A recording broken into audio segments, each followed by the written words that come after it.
राष्ट्रमाता जिजाऊ बोलायचं भरपूर आहे.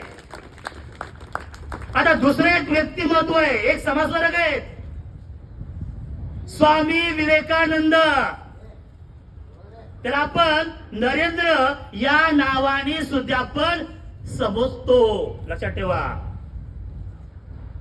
उठ तरुणा जागा हो, उठ तरुणा जागा हो, युवा शक्तीचा तू धागा हो, असे स्वामी विवेकानंद यांची जयंती म्हणजे 12 जानेवारी ही आपण युवक दिन म्हणून आपण साजरा करतो.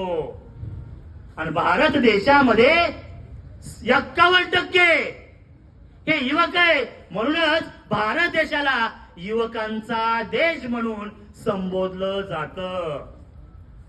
लक्षात ठेवा. पण या ठिकाणी स्वामी विवेकानंद यांची बुद्धिमत्ता इतकी होती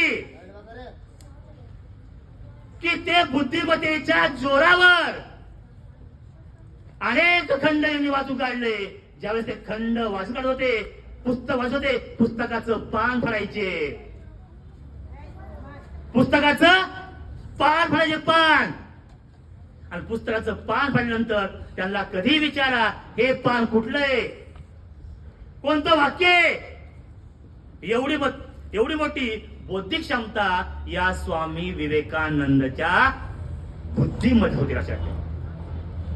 स्वामी विवेकानंद ज्या वेळेस शिकोगा येथे हिंदू परिषद बनली, त्या हिंदू परिषदला सर्वांचे ग्रंथ आले. अनेक महातत्वज्ञान आपल्या हिंदू धर्माचा प्रचार करण्यासाठी त्या ठिकाणी तात्पर्य होते.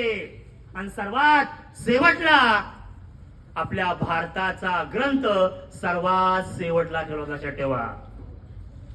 सर्वांनी भाषण केले, सर्वजण बोलले.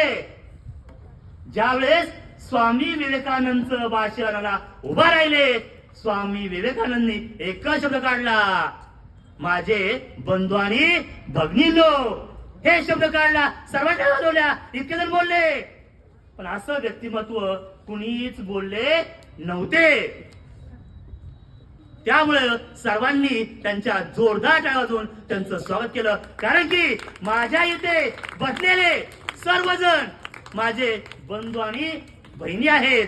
आणि या तत्वाचा स्वीकार करून या ठिकाणी स्वामी विवेकानंद शिक्षणाची गंगा अनेक देशापर्यंत वाहण्याचा प्रयत्न केला.